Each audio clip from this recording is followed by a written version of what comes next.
Asum tu via te sum salun nang châu ta boy pani a in trắng vai lâm ta chung Asum mi pom tu ni sung salun nang an ngay oh avanwa me boy pa henun tu Amen. Oh, Avanuame. Oh, Avanuame. Nangam na kanay, lunglom na kanay. Lay chung nuam na he chung, ta chung ngam masilo. Oh, Avanuame. Boy pa henun tu Amen Mi dang song an pu pa Roa si ve lo Chung khát linh tên ang ngay Ngoa min an leng chi Ni tin an nun na ka Van ram nun an te chang Oh, Avanuame, boy pa henun tu, Amen. Oh, Avanuame, oh, Avanuame, nangam na kanay, lunglom na kanay, lay chung tuam na he chung, ta chung ngam masi. Oh, Avanuame, boy pa henun tu Hi lay chung xóa na ni Ka kulen man se lo Boy pa ni ate chang lom na kla kasa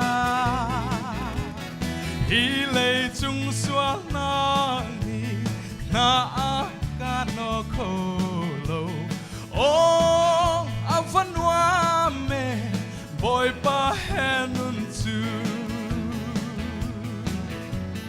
Oh, Avanuame, oh, Avanuame Nangam na kanay, lunglom na kanay Lay chung nuam na he chung Ta chung ngam masilo Oh, Avanuame Boy pa henun tu Amen Hallelujah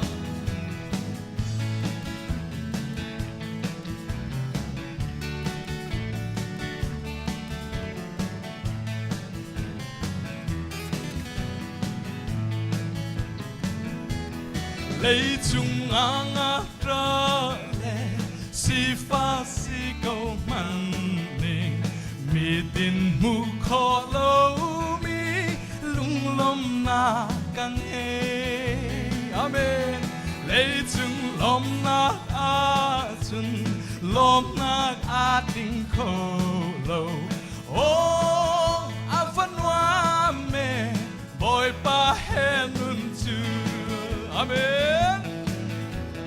Oh, Avanuame, oh, Avanuame, nangam na kanay, lunglom na kanay.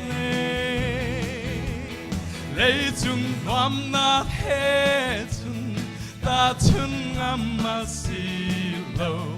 Oh, Avanuame, boy pa henun tu